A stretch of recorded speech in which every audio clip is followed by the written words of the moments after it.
അങ്ങനെ നമ്മുടെ സ്റ്റാൻലി അപ്പച്ചനോട് പറയുന്നുണ്ട്, ഞാനിപ്പോൾ അവളെ എങ്ങോട്ടും പറഞ്ഞയക്കാൻ ഉദ്ദേശിക്കുന്നില്ല അപ്പച്ച, അവൾ എൻ്റെ കൂടെ നിൽക്കും എന്ന് പറയുന്നുണ്ട്. ആ സമയത്ത് നമ്മുടെ ഔദക്കുട്ടി പറയുന്നുണ്ട്, നീ നിൻ്റെ കൂടെ നിർത്തിയാൽ നിനക്ക് അപമാനമല്ലാതെ ഒരു ഗുണം ഉണ്ടാവാൻ പോണില്ല എന്നൊക്കെ പറയുന്നുണ്ട്. അത് പറഞ്ഞുകൊണ്ട് നിൽക്കുമ്പോൾ നമ്മുടെ അലീന വരുന്നുണ്ട്. ആ സമയത്ത് നമ്മുടെ സ്റ്റാൻലി പറയുന്നുണ്ട്, അപ്പച്ചൻ കാണണം പറഞ്ഞ ആളിതാ വരണു എന്ന് പറയുന്നുണ്ട്. നമ്മുടെ ഔദക്കുട്ടിയാണെങ്കിൽ അലീനെ കാണുമ്പോൾ അവൻ ആകെ അന്തം മറിഞ്ഞ് നിൽക്കണം. കാരണം അവൻ്റെ ഭാര്യയുടെ അതേ ചായ. എന്തായാലും നമ്മുടെ അലീനെ കാണുമ്പോൾ അവന് വലിയ ഇഷ്ടമുണ്ട്.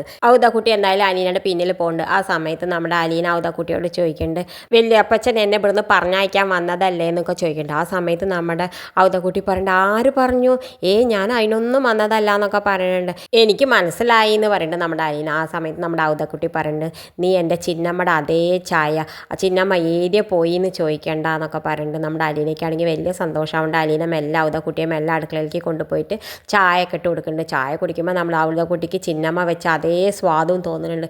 എന്തായാലും നമ്മുടെ അലീനെ പറഞ്ഞയക്കാൻ വന്ന ആൾക്ക് ഇപ്പോൾ അലീനെ വലിയ ഇഷ്ടമായി.